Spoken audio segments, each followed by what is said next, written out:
La mayoría de las personas han experimentado alguna vez lo que es tener un enemigo, y ese enemigo a veces puede estar encarnado a través de una persona, a través de un grupo, a través de una colectividad, o inclusive también en algunos aspectos de la vida, como por ejemplo una enfermedad que toca atravesar, o también ideologías que creemos contrarias, que consideramos diferentes y que consideramos que pueden estar haciendo mal a nosotros en lo personal o al mundo en general.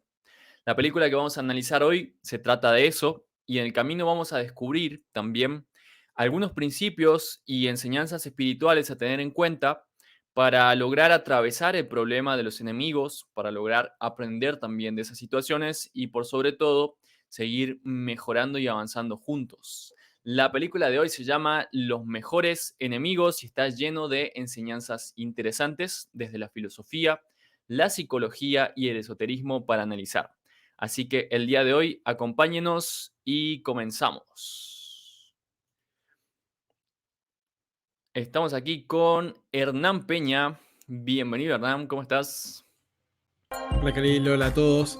Muy bien, muy bien. En esta ocasión, muy entusiasmado por explorar también una película que va a retratar, está basada en una novela, un libro, el cual recoge también hechos de la vida real. Así que en esta ocasión también estamos innovando un poco en las producciones y en qué se fundamenta.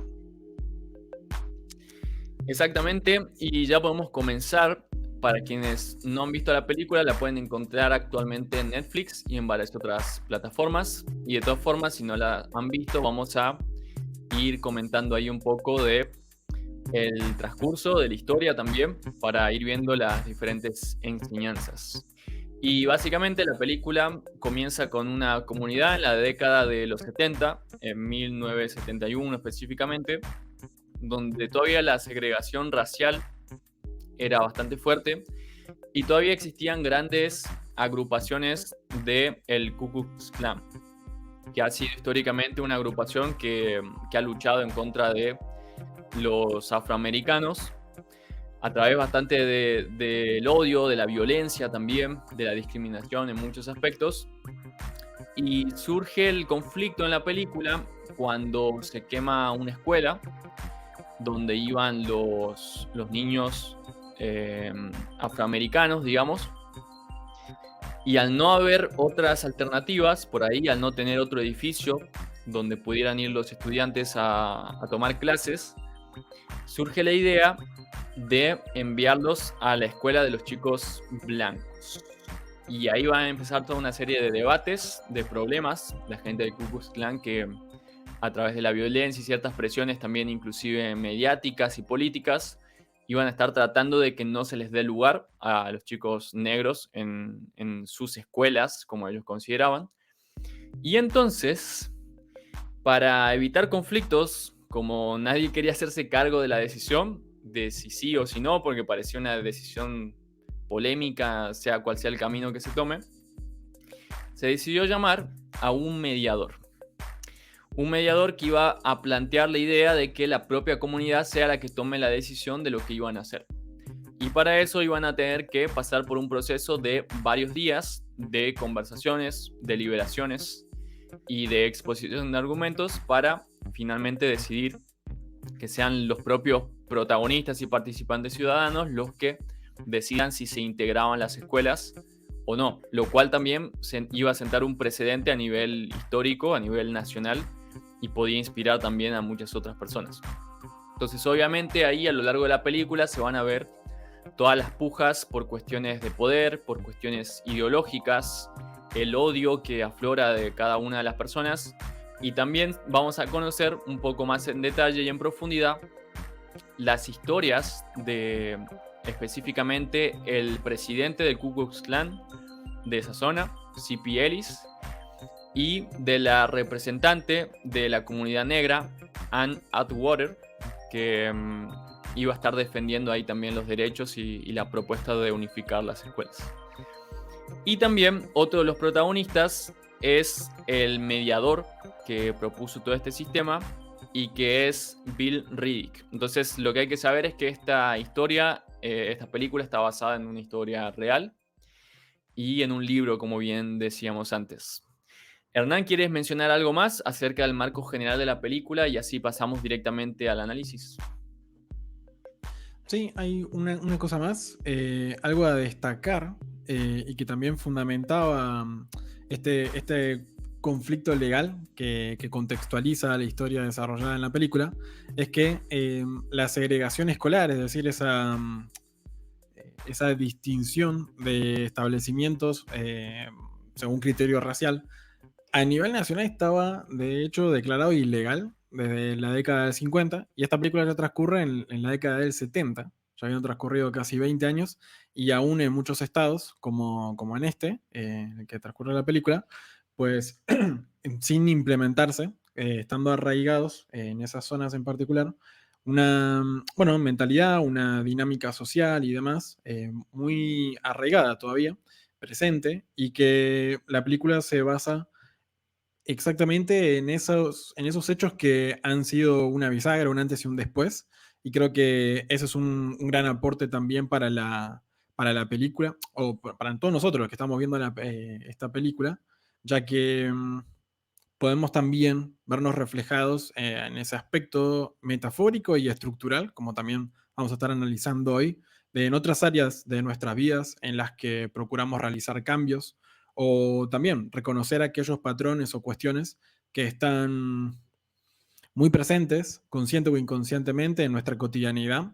Y bueno, sería muy interesante y de muchísimo aporte realmente reconocerlos para calibrar ese estado actual y corroborarlo, contrastarlo para con aquel otro estado en el que deseamos estar. Así que creo que eso sí es importante y marca un punto y el tenor de toda esta producción audiovisual y la intencionalidad también de los directores, productores, sobre los cuales luego tenemos algunos comentarios también para compartirles. Desde los principios herméticos de la antigua sabiduría esotérica, se conoce el principio de la polaridad, que dice que en el universo las cosas tienden a tener dos polos que superficialmente parecen diferentes, pero en el fondo están conectados, son parte de lo mismo. Este tema se plantea de una forma bastante inteligente también en algunas escenas de la película. Está claramente marcada esa polarización entre las personas así llamadas blancas y las personas así llamadas negras, que son en realidad un simbolismo de algo que puede pasar en cualquier país, más allá de los conflictos étnicos, que se puede ver reflejado en diferentes tipos de posturas políticas, diferentes posturas religiosas, ideológicas, científicas, inclusive. Y hay una escena bastante clave donde hay una discusión entre Ellis y Anne, que estaban en ese proceso de debates, viendo si lograban unificar las escuelas o no. Y ella le pregunta a él si él había leído la Biblia y él le dijo que sí, que obviamente. Y ahí entonces ella le dice que si lo hubiera leído, sabría que Dios también los hizo a ellos, a los negros. Y esto me recordó mucho este principio de la polaridad, que nos hace dar cuenta de que esas dos polaridades siempre vienen de un mismo principio, de un mismo nacimiento en común, desde una misma base también, que a nivel de la física inclusive se puede entender como a través de la energía, todas las cosas son creadas de energía. Todo es energía vibrando en diferentes frecuencias y después según la frecuencia a la que vibren van generando distintas formas que a veces pueden parecer diferentes, tienen sus características propias, pero en la base todas las cosas parten de la misma cuestión. Entonces, esto es algo muy importante a tener en cuenta, inclusive cuando uno siente que hay otro que es el enemigo, que es distinto a la propia forma de ser.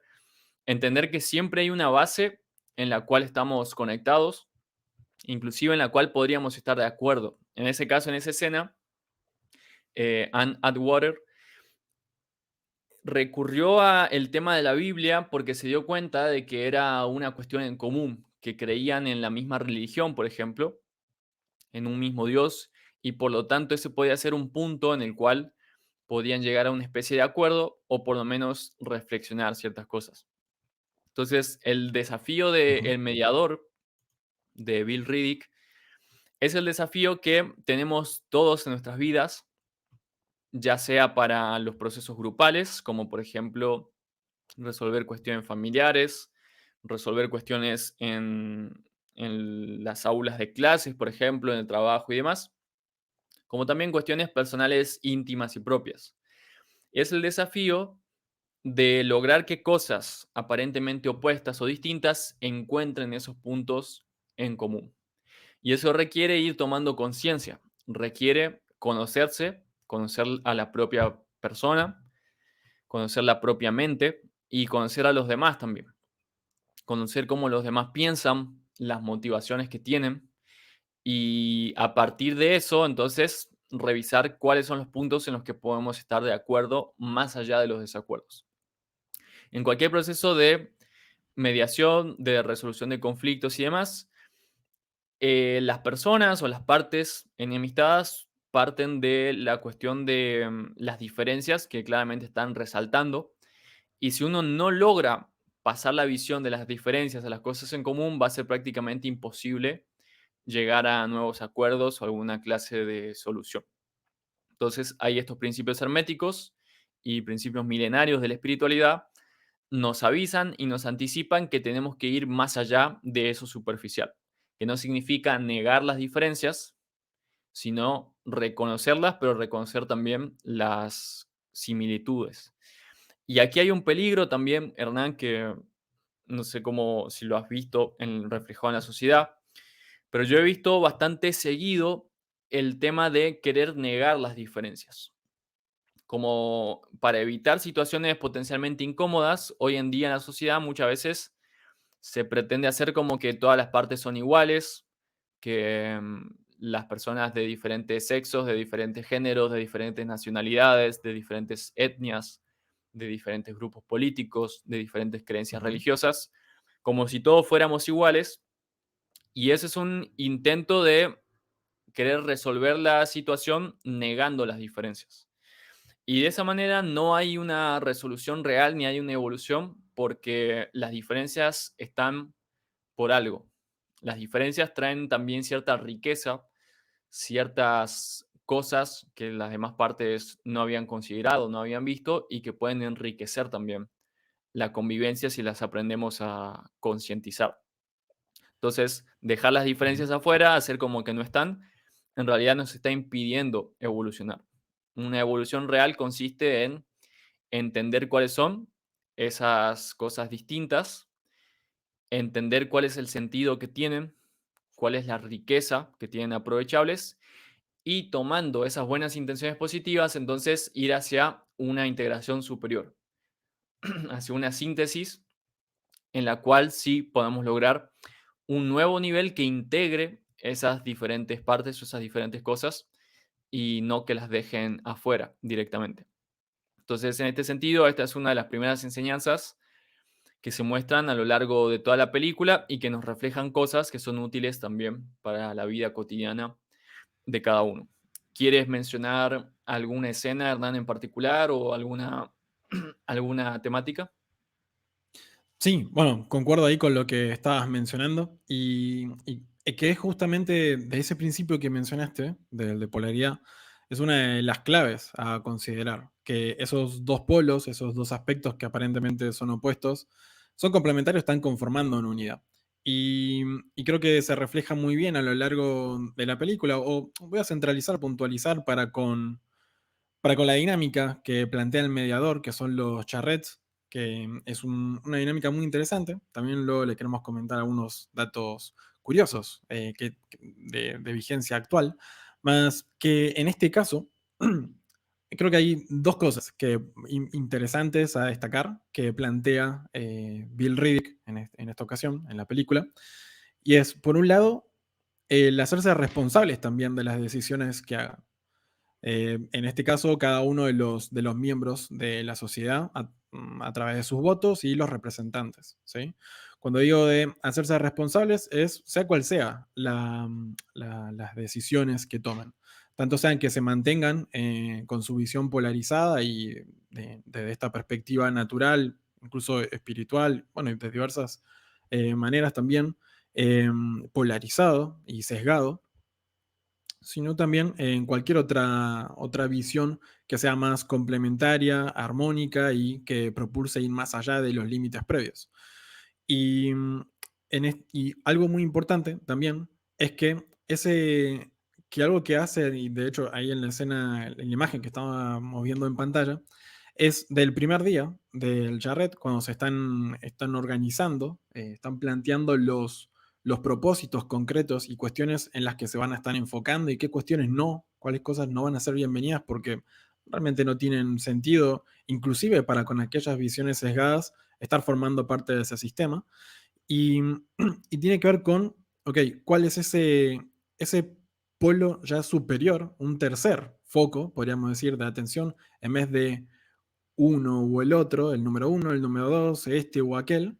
Bueno, un tercero que justamente les propulse, les incentive, les motive eh, a, a reconocer esa complementariedad, esos puntos fuertes y puntos débiles también de las visiones de cada una de las partes y de uno mismo también. Es decir, no solo de ese otro aspecto, de ese otro grupo, de ese otro polo, sino también de uno mismo. Y, y creo que se combinan muy bien ambas cuestiones en estas dinámicas de mediación, a diferencia de muchos otros, inclusive en sistemas de representatividad, tanto sea a nivel político, pero una vez más también, como decías vos, Carl, recién, eh, también esto trasladado a diversas situaciones de nuestra vida cotidiana. No es algo que esté ajeno y de hecho estos propios principios herméticos, naturales, nos dicen que tal cual, cada una de las cosas que hacemos, las decisiones, las respuestas que damos, inclusive las reactivas e impulsivas en nuestra vida cotidiana, son reflejo de esa organización interna de cada uno de nosotros, de nuestra mentalidad. Es decir, a diario no vamos recreando cosas en las que previamente, aunque sea de manera inconsciente, hayamos validado y entendamos como ciertas y como las más eficientes, sea eso real o no, para, para resolver una situación, para producir resultados concretos y en una dirección y no en otras. Y en relación a eso también quería mencionar dos cosas importantes que también transcurren en esta primera parte de la película y que son claves para el desarrollo y el final mismo también de toda esta historia, que les recordamos una vez más, vamos a compartir ciertos spoilers, así que también la invitación a recorrer con nosotros en este programa, en este episodio, eh, la descripción de todo este relato, más también a que la vean, la peli por su propia cuenta y luego nos compartan aquí en los comentarios sus reflexiones, sus aportes también para continuar enriqueciendo todo esto. Y decía que hay dos cosas que quería mencionar también de esta primera parte y que son por un lado, que esta terceridad, podríamos decirlo a un nivel técnico, este otro tercer polo, algo que tenga una visión superior o superadora de la división entre dos bandos, dos cuestiones enfrentadas, es clave, porque en la primera descripción que hace el propio presidente de Ku Klux Klan, dice que uno de los lemas de ese grupo de personas es servir, y no solo a ellos, sino también a otros. Y esto es muy relevante porque voy a ir comenzando a hacer un pequeño spoiler hacia el final, cuando están realizando la votación más relevante que tiene que ver con si integrar o no perdón, las escuelas, los establecimientos escolares y de qué manera, fue algo en lo que él se centró para analizar una situación, reconociendo también los sesgos previos que tenía. Sesgo de tenía que odiar a la otra parte, o la otra parte es inferior, o ellos tienen razón sobre todo, son infalibles. Como decía Oscar recién, también hacer como una tabula rasa y aquí no hay fallas, no hay algo que mejorar. Y somos todos iguales en algún aspecto. Y, y desde ese punto, de esa terceridad, le facilitó el reconocer qué cuestiones estaban bien aplicadas en ellos mismos y cuáles eran falencias también, y por ende también reconoció esa complementariedad, esa igualdad también en el otro polo, ya que notó que ese servicio hacia los demás, no solo hacia uno mismo, no solo lo estaban haciendo como decían aquí en la película, en esa comunidad, los blancos, sino también las personas de raza negra, por ejemplo.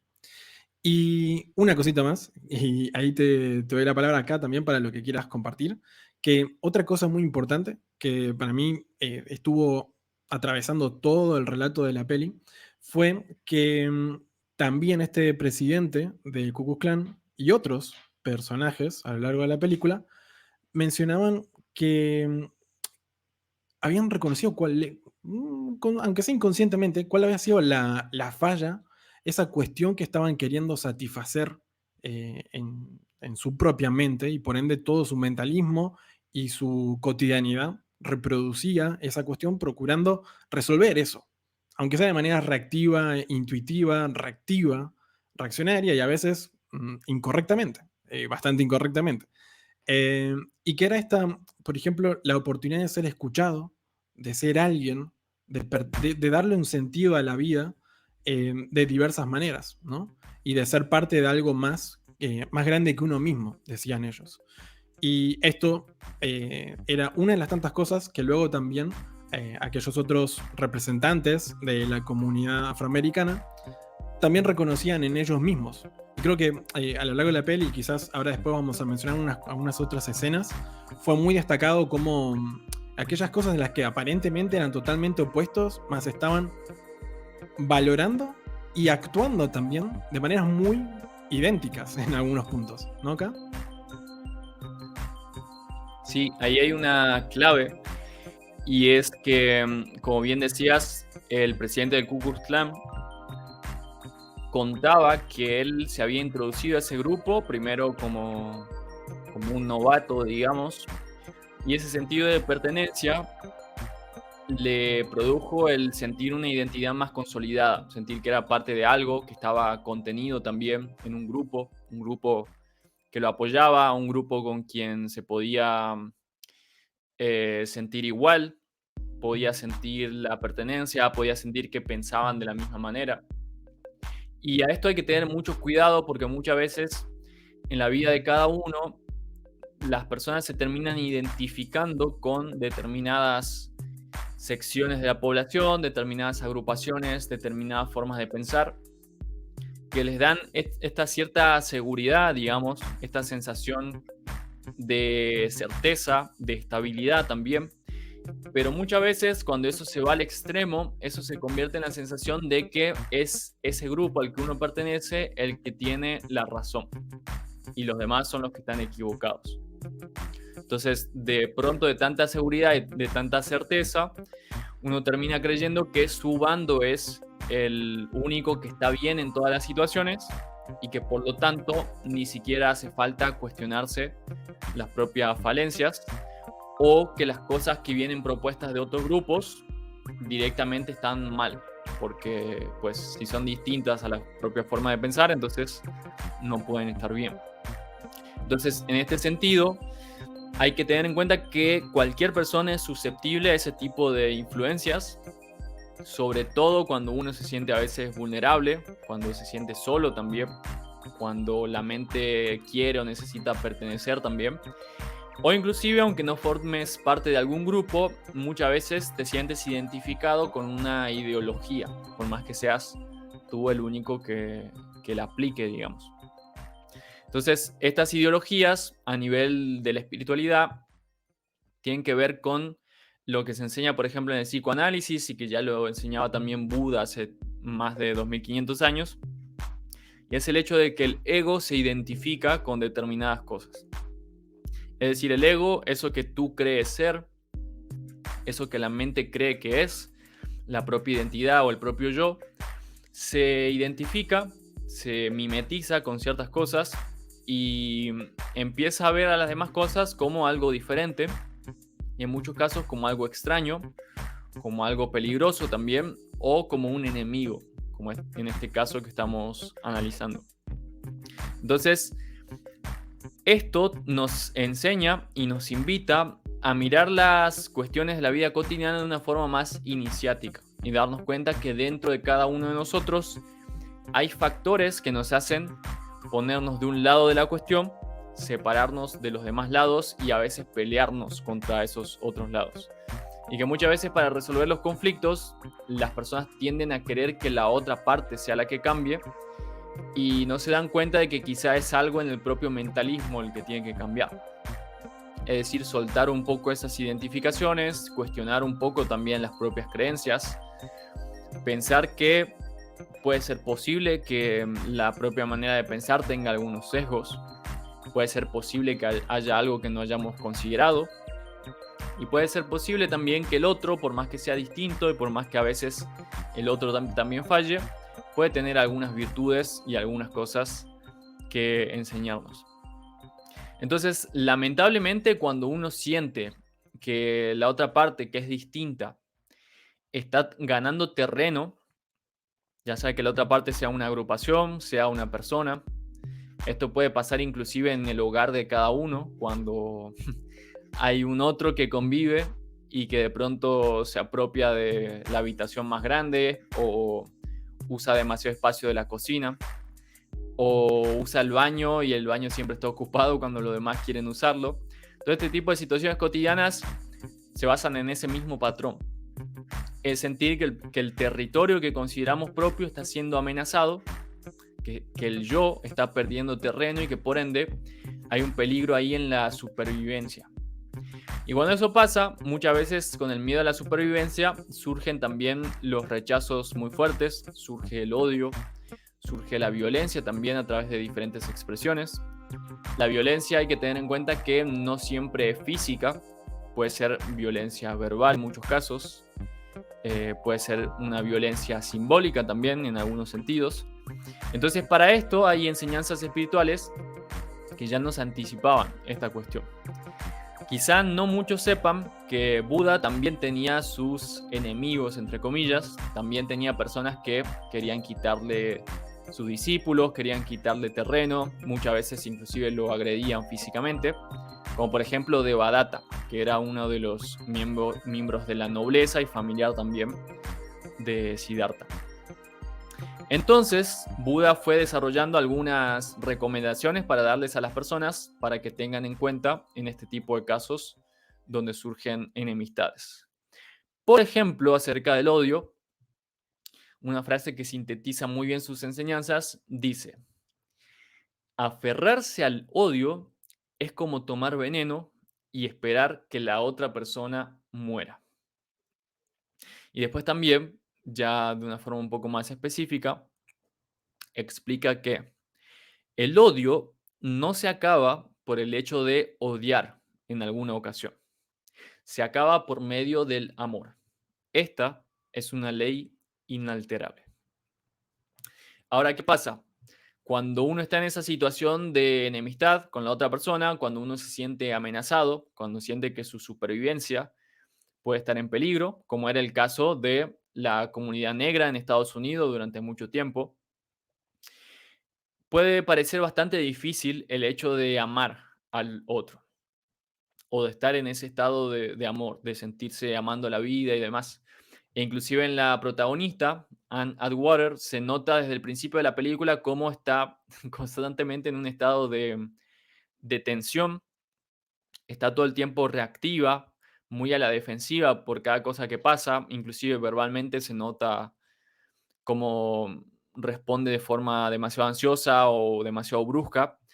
Y eso nos muestra muy bien ese tipo de estado donde uno está cuando está demasiado identificado con alguna cuestión, cuando el ego se siente amenazado, cuando siente que los cambios de pronto están poniendo en juego la supervivencia propia. También hay un caso que se muestra en la película y es que ellos estaban reclamando, los afroamericanos, por las viviendas, porque los dueños de las viviendas eran blancos y cada vez les aumentaban más los alquileres y les resultaba muy difícil entonces pagarlos y conservar sus hogares. Sé que hay mucha gente que nos está escuchando y que también se puede sentir identificada con este tipo de cosas, porque en muchos países las rentas o los impuestos y demás son demasiado altos, están subiendo cada vez más y las ganancias económicas no necesariamente aumentan.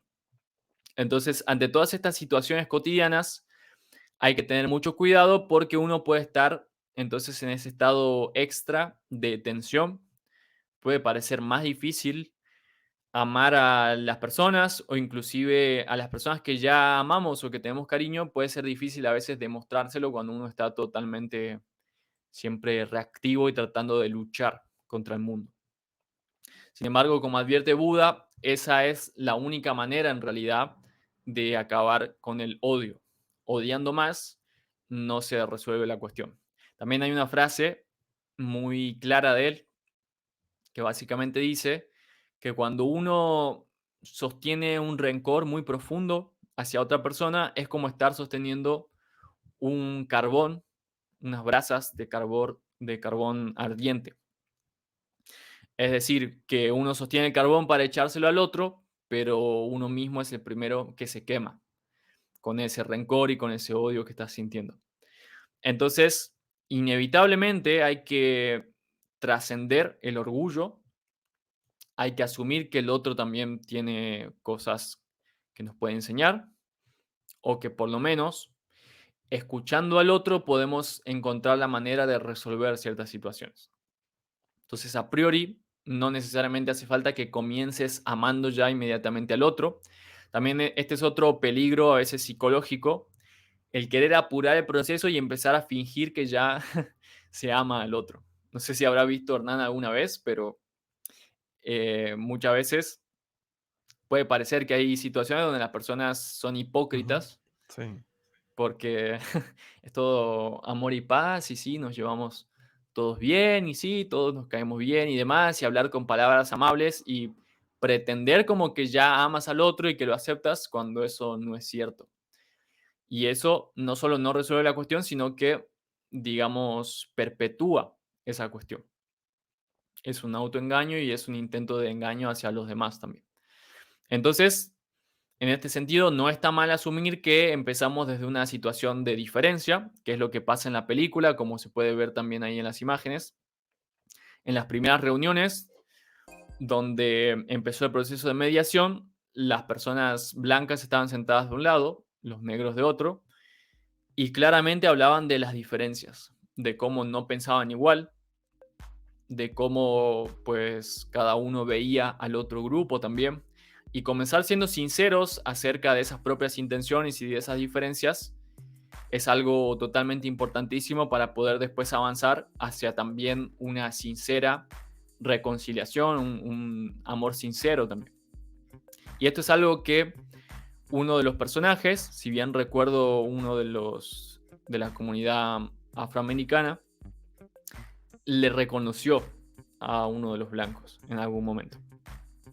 El hecho de, y lo dijo, que valorizaba el hecho de que sean sinceros y que hablen abiertamente de lo que sentían y de lo que pensaban también. Entonces, esto es súper importante en cada proceso de aprendizaje, en procesos donde aparezca alguien que parezca el enemigo, en procesos donde se sienta rencor o donde haya odio, inclusive cuando uno siente odio hacia uno mismo, hacia la propia persona, hacia las propias acciones. Es reconocer que en todos los sentidos podemos ser falibles, en todos los sentidos estamos aprendiendo, podemos seguir aprendiendo siempre y cuando seamos sinceros, siempre y cuando lo asumamos y siempre y cuando nos dirijamos hacia ese nuevo polo, hacia ese nuevo nivel también, y no nos dirijamos hacia intentar destruir al otro. También esto era algo de lo que Gandhi hablaba bastante. Gandhi experimentó bastante el tema de los enfrentamientos por motivos étnicos, por motivos raciales también, hacia colonizadores o hacia personas de diferentes países también dentro de la India. Y él decía que muchas personas intentan hacer que los demás sean disminuidos o sean destruidos para resaltar. Es decir, cuando a uno le molesta no estar resaltando, no estar llamando la atención, no estar siendo importantes, uno tiende a criticar a los que sí están resaltando, a los que sí están llamando la atención o a los que sí están siendo mejores en algún sentido. Entonces lo que él enseñaba era, en vez de tratar de destruir al otro, que te está superando en algún aspecto, mejor es elevarse uno mismo. Aprender, para lograr un nivel mejor, entrenar o practicar para lograr una mejor constancia, incorporar nuevas técnicas, nuevos métodos, nuevos conocimientos, nuevos aliados, nuevos acuerdos también para lograr mejores posiciones, mejores relaciones, inclusive mejores ganancias materiales también en la vida cotidiana de cada uno. Es decir, es un tipo de política que implica tratar de elevar al sistema a nuevos niveles, en vez de mantener siempre el sistema atado a los niveles actuales. O inclusive empobreciendo el sistema, y con esto concluyo esta parte, pero es algo muy importante que pueden observar, creo yo, en la mayoría de los países. Y es que muchas veces cuando se dan estos enfrentamientos entre diferentes partidos o diferentes ideologías también, cuando alguien de otro partido asume la presidencia, por ejemplo, de un comité, la presidencia de una empresa, la presidencia de un país, normalmente está siempre la oposición. Hay un grupo que se hace llamar la oposición y básicamente desde el principio la oposición comienza a intentar degradar a quien ha asumido el cargo oficial. La oposición normalmente trata de criticar, a veces con criterio, pero en la mayoría de los casos critican solamente con intención de destruir. Muchas veces la oposición se la pasa nada más resaltando las fallas de los oficialistas, se la pasan inclusive propinando insultos o oponiendo resistencia a casi cualquier medida que el otro proponga, inclusive cuando son medidas que pueden ser buenas para todos. Y ahí hay una gran actitud de mezquindad también. Es decir, que tampoco quieren que el oficialista avance, porque si avanza de pronto la gente lo va a querer. De pronto si el oficialista hace bien las cosas, en las próximas elecciones puede ser reelecto. Si el oficialista hace bien las cosas, se va a ganar el cariño del pueblo, por ejemplo. Entonces, todo ese tipo de mezquindades hace que muchas veces se quiera destruir al otro en vez de apoyarlo o en vez de valorizar las cosas que hace bien también, o en vez de uno mismo encontrar la manera de mejorar, de superar incluso ya el buen nivel que los demás tienen. Entonces, en este sentido, esto es algo para reflexionar, para notar también en el día a día si acaso en algún nivel uno está en ese tipo de posturas hacia sus vecinos, hacia sus compañeros de clases, hacia sus compañeros de trabajo, hacia sus compañeros de convivencia también. Y entonces, ¿en qué puntos, si cada uno quiere destacar, entonces tiene que mejorar? Y esta es una pregunta que cada uno nos podemos hacer. ¿Qué cosas en mi personalidad, qué cosas en mis habilidades y qué cosas en mi ambiente yo puedo mejorar para que mi vida sea mejor y para mejorar el sistema también, sin necesidad de destruir alguna otra parte del sistema en general? ¿Hay alguna otra situación, Hernán, que quieras resaltar de la película y analizar? Sí, mira, justo la imagen que, bueno, de las varias cosas que ibas mencionando, se me ocurrieron muchas. Concuerdo con todo lo que ibas mencionando. Y aquí justo la imagen que está en pantalla refleja bastante de lo que estábamos hablando. Aquí también con K, cuando estábamos haciendo una pequeña apuesta en común recién antes de comenzar este programa, hablábamos de cómo esta escena, que es un microsegundo antes de la primera reunión en la que se reunían los representantes de la comunidad, de los distintos grupos sociales dentro de ese sistema social en esta ciudad, hay una especie de recreación del yin y el yang, sobre el cual también hemos hablado en programas más recientes, y que tiene que ver también con ese reconocimiento en uno mismo de otros aspectos. Y esos otros aspectos, no solo los que la mente inconscientemente toma como buenos o los válidos, sino también aquella otra polaridad sobre la cual quizás inconscientemente refunfuña, no acepta y no reconoce como integrada dentro de sí misma, de esa unidad que está conformando junto a ella. Perdón, Como decíamos recién. Sí, K. para quienes nos están escuchando, les describo la escena en cuestión. Ujú. Es una mesa Bueno, más bien es una toma donde hay una mesa, hay una taza de café y una persona que está sirviendo leche sobre el café. Es decir, está mezclando la leche con el café. El propio mediador, de hecho, que es quien es el que plantea también estas dinámicas que favorecieron estos reconocimientos y el logro de resultados superadores. Es decir, accedieron a una realidad mucho más rica que aquella que inicialmente habían logrado como comunidad y que ninguna de las dos partes estaban conformes. Tanto la comunidad afroamericana por esta cuestión de segregación racial que había a nivel escolar, bueno, social en general, pero también los estados edilicios, la calidad de educación de sus hogares, etcétera, y la comunidad conocida como, bueno, los blancos concretamente, también ellos reclamaban que aquel otro polo les reclamaba a ellos una mayor participación o financiamiento y demás cuestiones. Y algo que me pareció también muy. Cuando lo escuché en la película, es una frase, un planteo que le hace la esposa de C.P. Ellis a él. Su esposa era Mary, si bien recuerdo su nombre. Disculpa si me estoy equivocando o no lo recuerdo bien por las traducciones y todo ello.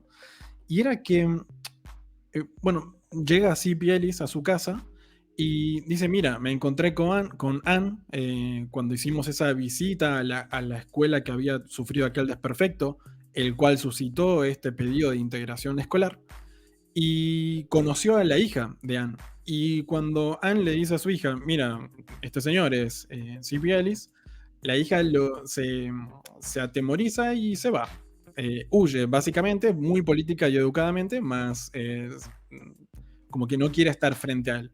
Y cuando Ellis llega a su hogar, le comenta a su esposa que dice, mira, me vio como si fuera una especie de monstruo. Y la esposa le dice, ¿qué esperabas? Y bueno, Zippy le dice que todas las cosas, sus buenas intenciones que él estaba teniendo, estaba tratando de ayudar, aunque se daba cuenta de que no era muy eficiente, descarga un poco también su, eh, ¿cómo decirlo? Bueno, como toda esa negatividad, vamos a llamarla de esa manera. Y la esposa, bueno, él le dice que tal vez dejemos de pelear, le dice Cipielis, como diciendo, quizás me tengo que ya está, damos el brazo a torcer y listo, no hacerse mala sangre por esto, o dar la batalla, como ellos le decían, y también aplicaban con acciones concretas en otros ámbitos. Y la esposa le pregunta, ¿qué harás cuando todos dejen de pelear? ¿Contra quién pelearás? Y creo que también es un momento muy bisagra para este coprotagonista, ya que se nota en las sucesivas, en las siguientes escenas, que comenzó a hacerse esa pregunta más bien a un sentido estructural, de qué es exactamente lo que él estaba recreando una y otra vez. Cuáles eran verdaderamente sus propósitos, lo que él estaba valorando, y comenzó a chequear o procurar corroborar si efectivamente él estaba siendo congruente para con ello o no. Si era cierto ciertas creencias que él tenía, e inclusive la identidad que había asumido para con su comunidad en pos de aquel propósito. Y si era lo más eficiente para él en función de, como digo, aspectos mucho más sutiles y que inclusive creo que de hecho me parece que fue la siguiente escena a ese planteo de la esposa o casi a continuación. Ocurre que a un comerciante blanco que justamente formaba parte de ese consejo, ese senado que iba a estar votando las propuestas en el charret, le hacen una especie de, bueno, aquí en Argentina al menos se le conoce como apriete, una solicitud mafiosa. Le clausuraron su local hasta que el día de la votación votara como este grupo supremacista, como se le conoce, este grupo de Ku Klux Klan, bueno, obteniera el voto que ellos entendían que era el correcto. Y para C.P. Ellis fue como un crack mental, ya que fue incluso a otros de sus compañeros de ideologías y le plantea, ¿cómo fue que has hecho esto? Estoy siendo muy sintético también porque quiero invitarles a que vean la película a su vez. Más lo que ocurre es que a uno de sus, como digo, de sus compañeros de biología, va y le pregunta, le plantea, ¿acaso no siempre decimos que tenemos que proteger al blanco trabajador, bueno, e inclusive algo que él también estaba valorando, que era algo que en su comunidad, bueno, en el propio Estados Unidos también, los veteranos de guerra son personalidades muy respetadas, y este comerciante lo era. Entonces, realmente lo enfrentó a C.P. Ellis ante quizás comenzó a vislumbrar que eran acciones o actividades no tan congruentes para con lo que él verdaderamente se estaba proponiendo a lograr para con su vida o el sentido que quería darle a su vida. Y con esto hago un comentario más y acá cualquier cosa o podemos continuar en esa línea o lo retomamos más adelante. Algo muy importante también que ocurrió al inicio fue que este colega, este compañero de ideología, le invitó a que aceptara la invitación, disculpen por la redundancia, a que Ellis participara del charret como copresidente, ya que les convenía que haya alguien con sus ideologías que les representara a la hora de tomar decisiones. Y, y C.P. Ellis inicialmente no estaba de acuerdo, pero entendió que si no había alguien con sus ideales, otros votarían y tomarían la decisión en vez de ellos, o no tendrían injerencia directa en ellos. Y una frase que también este compañero le dijo fue que le iban a dar las llaves a él de las puertas de esa integración, pero que él iba a entonces tener que lograr cerrar definitivamente esa puerta. Y esta metáfora de una llave y una puerta y que se abre o que se cierra es algo que se retoma como un ciclo y una rueda de la fortuna también hacia el cierre de la película, que ahí ya luego podemos explorar también. Más te escucho acá si querías mencionar algo más también o alguna otra cosa para destacar que hayas observado de la película. Sí, que en ese punto, cuando Ellis se comenzó a dar cuenta de las incongruencias de sus propios aliados, de su propio grupo, inclusive del Ku Klux Klan, donde terminaban estando más interesados en preservar su status quo más que en cumplir el propósito original de sus grupos. Que hago un paréntesis, disculpa, acá, muy breve, muy breve. El Ku Klux Klan originalmente ni siquiera tenía esas ideologías o intenciones. Se suponía, al menos inicialmente, con sus escritos del siglo XIX, de hecho se remonta bastante atrás en el tiempo, era una organización humorística democrática, en teoría. Y luego endureció sus posturas y tomó un partidismo político con prácticas luego polémicas. Más, inclusive desde sus orígenes, no era ese, al menos a nivel público, lo proclamado por ellos mismos como sus propósitos iniciales. Claro, entonces ahí hay una señal muy importante a tener en cuenta en la vida de cada uno, y es algo que desde la cosmosociología se hace mucho énfasis, y es en la importancia del propósito. Cuando uno tiene un propósito claro, específico, y todas las personas dentro de una comunidad o un grupo en cuestión lo conocen y se dirigen al propósito, las cosas se organizan en torno a él y mantienen una determinada armonía. Pero cuando el propósito comienza a olvidarse o se deja en segundo plano o se desvirtúa todo. O sea, el orden en general se pierde, comienzan a corromperse las cosas y a quedar todas las situaciones libradas a los deseos o las inclinaciones egoístas o inconscientes también de cada uno, como se ve en la película y como se ha visto en la historia del Ku Klux Klan y de tantas otras agrupaciones que inicialmente tenían propósitos bastante más loables, o por lo menos que no tenían consecuencias nocivas, y paulatinamente se fueron degradando.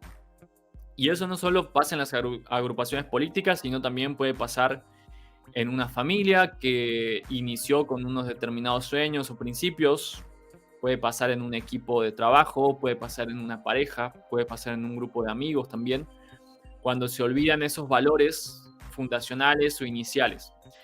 O en otras palabras, lo que estudiamos en la sociología como los atractores. Los atractores son esas cuestiones en las cuales todos podemos estar de acuerdo y que hacen que nos atraigamos y que nos organicemos también. Le dan orden al sistema. Cuando esos atractores se pierden, el sistema entra en caos. Y ese caos puede conducir hacia una reorganización en un nivel de complejidad y de evolución mayor, o puede conducir a la disolución total de ese grupo o de ese sistema. En este caso, cuando Ellis se comenzó a dar cuenta de la corrupción que había ya en el Ku Klux Klan, se podría haber tomado eso como una señal de advertencia y como un impulso para cambiar las cosas, para hacer que la organización sea mejor y que tenga nuevos estándares. Pero sin embargo, en cierta forma, Ellis se dio cuenta de que eso no iba a ser posible, de que estaba todo demasiado corrompido y que no habían integrantes dispuestos a cambiar, por lo cual él decidió directamente abandonar la organización. Esto es algo que en la vida de cada persona pues hay que evaluar también. Evaluar hasta qué punto una pareja todavía ante esas crisis en los valores y en los atractores se puede reorganizar, se puede mejorar, puede evolucionar, como así también un grupo de amigos, como así también un proyecto de trabajo, o hasta qué punto entonces ya las cuestiones y las fallas son irremediables y por lo tanto no queda otra que disolver el sistema o que cada uno seguir su propio camino también. Pero en este caso, entonces la decisión que tomó Ellis fue, y esto está hacia el final de la película, así que es un spoiler, la decisión que tomó fue directamente renunciar al Ku Klux Klan porque se dio cuenta de que esa otra comunidad contra la cual habían estado luchando todo este tiempo, en realidad tenían valores y tenían propósitos realmente similares a los que él tenía. De hecho, tenían propósitos bastante similares a los que tenía el Ku Klux Klan también. Proteger a las familias, a los jóvenes, a los niños, generar ambientes de pertenencia, generar ayudas comunitarias, entre otras cosas. Y entonces, recordando ese atractor principal, recordando ese propósito más profundo, recordando eso que era lo más importante para organizar el sistema, prefirió Ellis entonces ser fiel y ser leal a ese propósito y no ser fiel a las organizaciones o cuestiones secundarias que se habían organizado en el Ku Klux Klan. Es decir, fue más fiel al qué, a lo que se quería lograr y no tanto al cómo su agrupación había estado intentando lograrlo y que de pronto termina pareciendo que era la única forma. Y esto pasa muchas veces cuando hay enemistades o cuando hay diferencia de postura y a veces parece difícil resolver las cosas. Y es porque las personas se aferran demasiado a un cómo, a que alguna de las partes cree que como se tienen que hacer las cosas es de una manera y la otra parte cree que hay otra forma para resolver la cuestión.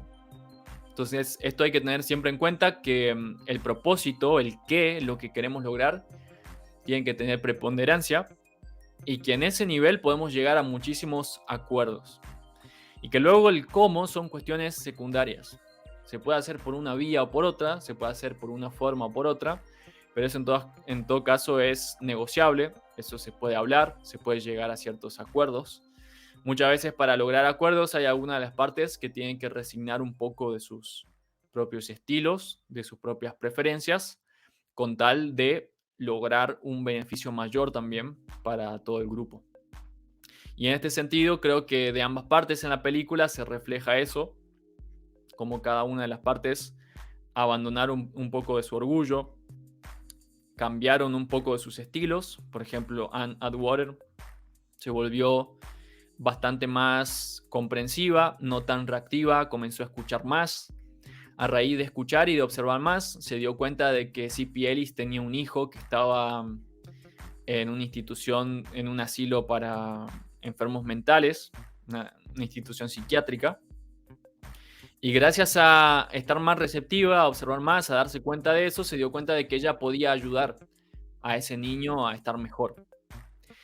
De hecho, lo ayudó y gracias a que ayudó de esa forma, también consiguió que C.P. Ellis se diera cuenta de que realmente las personas de esa comunidad afroamericana tenían buenas intenciones, que sus intenciones en realidad eran bastante parecidas, que no eran malas personas y que por lo tanto no había que luchar contra las personas, sino contra las ideologías que estaban separando y enemistando a las personas. Y así fue que él también cambió un poco de su propio estilo. Entonces, esto es algo que para ir concluyendo hay que tener muy en cuenta, y es que siempre ante las enemistades, los conflictos, las confrontaciones hacia algo que parece que desde afuera se presenta como un enemigo, desde la espiritualidad milenaria y desde lo que inclusive hoy en día podemos reflexionar psicológicamente, cosmosociológicamente, sociológicamente inclusive, es que en esas situaciones puedes ver al otro, al que parece un enemigo, como un espejo. Un espejo a través del cual conocerte a ti, conocer tu propia forma de pensar, conocer tus límites, conocer tus vicios, tus manías también. Y conocer qué cosas te corresponde a ti mejorar, por sobre todo. Y entonces, en vez de estar luchando contra el otro, puedes emprender el camino del guerrero iniciático. Es decir, luchar y librarte de esas cosas que en ti te están separando de los demás. Esas cosas que en ti te están conduciendo a ver las situaciones como un problema y esas cosas que en ti te están frenando. Tus propios rencores, tus propias creencias, tus propios valores alienados quizá, tus propias envidias, entre otras actitudes. Y de esta forma, haciendo ese viaje interior, ese viaje del héroe, resolviendo los propios problemas, puedes aprender a encontrar en el otro, en el que parece un enemigo, un aliado en realidad. Como nos muestra muy bien esta historia, donde finalmente, y les recuerdo que es una historia basada en hechos reales, C.P. Ellis y Anne Atwater se convirtieron en grandes amigos finalmente. Después de parecer que eran los peores enemigos, resultaron ser los mejores amigos. Aprendieron mutuamente uno del otro, también esas diferencias y todas esas situaciones polémicas y difíciles que transitaron juntos, les dio una nueva perspectiva, hizo que se conozcan también más en profundidad a sí mismos y al otro, y que aprendan no solo a entenderse como personas, sino también a entender la forma de pensar que los otros tenían. Les ayudó a entender a las comunidades que ambos defendían, les ayudó a entender el por qué las personas de la otra etnia o de las otras ideologías o de los otros grupos políticos habían comenzado a hacer eso en particular y en qué puntos también se habían desviado. Entonces, esto y el motivo también por el cual hemos elegido esta película es porque nos muestra muy bien lo que puede pasar si realmente emprendes ese camino iniciático del guerrero interior. Puedes hacer que la situación realmente se transforme, pero cuando tú no estás intentando cambiar al otro, cuando tú te has propuesto cambiar en tu propia vida y en tu propia personalidad, es cuando las demás cosas de pronto cambian. Porque tú estás un poco más alegre, porque tú estás un poco más en paz, porque tú ejerces menos presión hacia los otros y entonces los otros comienzan a sentirse más liberados también, más distendidos, menos estresados y de pronto también empiezan a verte de otra forma. Y al verte de otra forma, también te tratan de otras maneras y al tratarte de otras maneras, se dan nuevas oportunidades para abarcar nuevos espacios y nuevas experiencias también de la realidad. Entonces, Hernán, me gustaría saber si tienes alguna cosa más para analizar del transcurso de la película antes de concluir. Y también si hay alguna curiosidad que quieras mencionar que te haya llamado la atención. Sí, menciono brevemente algo que había pronunciado, esa llave que justamente puede abrir o cerrar puertas, y cuáles concretamente. Inicialmente en la película, el presidente de Ku Klux Klan, C.P. Ellis, había sido nombrado e invitado a que participe del charret para ir y finiquitar toda posibilidad de integración escolar. Así que eso había sido inicialmente. Luego ocurrió todo ese viaje interior, ese viaje interno y esa transformación en este gran personaje, al igual que sus pares también, como mencionábamos, como Anne, por ejemplo. Y hacia el final tuvo una prueba, un gran desafío, C.P. Ellis, que él en su gasolinera tuvo un ataque vandálico, un acto vandálico por parte de sus anteriores compañeros, y justamente una llave con una representación de la rueda de la fortuna, sobre la cual hemos estado hablando también recientemente, y bueno, mismo hoy también en relación a estos ciclos y a este viaje interno y cómo de no atenderlo correspondientemente, pues se seguirán repitiendo ciertos patrones y en cambio al atenderlo de una manera virtuosa, pues allí sí comienza ese viaje que en ocasiones se lo describe como iniciático, comenzando por ese guerrero interior del que hablaba recién K, ¿sí? Y bueno, justamente esa llave fue la que simbólicamente también cierra una etapa, en este caso, también le salva la vida, ya que si no iba a explotar la gasolinera completa y de ese modo también acabar con su vida y de otros. Y actos seguidos que llegan aquí sus compañeros de Charret, tanto Bill Riddick, el mediador, Anne, y justamente esas vueltas virtuosas de la vida le traen nuevas respuestas y frutos, ya que él prácticamente no es que explícitamente digan que esté pensando en cerrar la gasolinera, más literalmente en lo que había transcurrido en esos días no había realizado alguna venta, justamente por el rechazo de sus anteriores compañeros y algunas consideraciones previas del ciclo anterior. Más gracias a esas transformaciones, pues también se vio reflejado con nuevas realidades mucho más virtuosas, en este caso con, por ejemplo, la asistencia o llegada también de la comunidad afroamericana a su local, cosa que no había considerado previamente como algo posible y en cambio ahora sí lo era y de ese modo enriqueció también su realidad.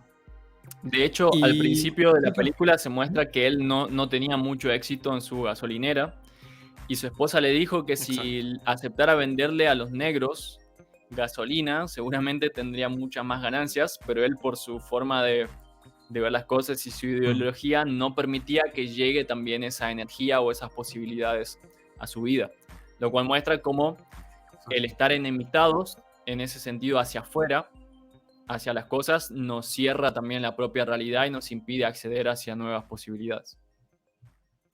Ujú. Exactamente, exactamente. Y para responder también a lo que me comentabas o me consultabas de algunas otras cuestiones a destacar de la producción como tal, tengo anotadas algunas cositas. Sí, quiero destacar en primera instancia y escuchártelo a continuación. Respecto a los charrets, estuve investigando y averigué que recientemente, de hecho, es una modalidad que se sigue considerando y aplicado en distintos municipios de todo el mundo para desarrollar planes, visiones de las ciudades, proyectos y propósitos a largo plazo a través de diversos charrets en universidades, en espacios sociales comunales, con profesionales y miembros de toda esa comunidad. Hay hechos destacados, por ejemplo, en Vancouver, en Columbia Británica, específicamente ahí en Canadá, aparentemente hay una vigencia bastante destacada al respecto, inclusive teniendo ciertos premios, ciertos reconocimientos a lo largo de estos años a nivel internacional. Así que eso me pareció interesante, ya que por lo menos personalmente yo no había oído hablar, por lo menos en un nivel mainstream, este tipo de dinámicas y propuestas en los cuales, como hemos estado hablando, explorando hoy, mm, re- invitan a implicarse a cada uno con no solo sus decisiones, sino también las consecuencias de sus decisiones para con la vida cotidiana de cada uno y de la vida en comunidad, a su vez. Cap, ¿tú alguna otra cuestión que hayas observado y quieras destacar también de esta producción? Sí, que bueno, los actores hicieron una gran labor también en esta película. Además, me sorprendió Ujú. ver que el director ha dirigido varias otras películas, también con bastantes premios, y seguramente una de ellas que conocerán es la saga de los Juegos del Hambre. Y de pronto pasó de ese tipo de películas quizá tan masivas, tan marketineras, a un tipo de película un poco más profunda, donde él mismo participó en el desarrollo del guión, y que quizás no son películas tan masivas o tan populares, pero nos dejan muchas veces este tipo de casos y enseñanzas también bastante profundas, así que es algo para valorizar. Y también aprovecho para invitar a las personas a que muchas veces se animen a consumir, entre comillas, a visionar estas otras películas que quizás no son tan llamativas o tan atractivas como las películas de acción o con grandes efectos especiales, pero realmente nos pueden transmitir muchas enseñanzas, y sobre todo al ser historias verídicas también son bastante inspiradoras y sirven como ejemplo para a su vez enseñar a otras personas más. ¿Algo más que quieras comentar? Tal cual. Tal cual. Y compartí que de hecho en esta metodología de producción, no solo como productor y director, sino también desde el inicio, en el propio guión de la película, este profesional, tenía justo el nombre, mil disculpas, ahora se los voy a compartir, es justamente su primera producción con ese tipo de participación, y quiero valorar y destacar esa decisión también por su parte, ya que es valiente, considerado para con, evidentemente, también su visión y los mensajes que quiere transmitir el director en esta película. Disculpas, que tuve una pequeña tos, que es Robin Wiesel. Ahí está su nombre, quería destacarlo y que quería valorarlo realmente también ahora en esta finalización de este episodio. Muy bien. ¿Tienes, antes de concluir, algún mensaje para nuestros oyentes? Pues claro que sí, como en cada uno de los programas también, que se suscriban a este canal de YouTube, que le den su like, su me gusta a este video, que lo compartan con sus allegados y también un buen comentario aquí en la caja de comentarios con sus aportes, sus reflexiones. Y también les recordamos de seguirnos en nuestra fanpage de Facebook de Jaime Studios. Así que son bienvenidos ahí todos sus comentarios y recomendaciones también, que varias ya las estuvimos considerando, analizando y ya hemos revisado también en anteriores podcasts. Así que recuerden también visitar nuestra playlist con todos estos videos de películas y espiritualidad.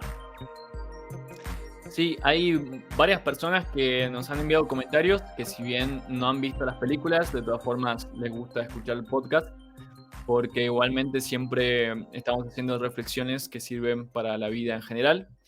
Así que también muchas veces nos comparten sus anécdotas, más allá de las películas, anécdotas con las que se sienten identificados de los temas que hablamos. Así que también eso está bueno y nos gusta leerles y saber más de ustedes. Hernán, una reflexión final acerca de la historia de hoy.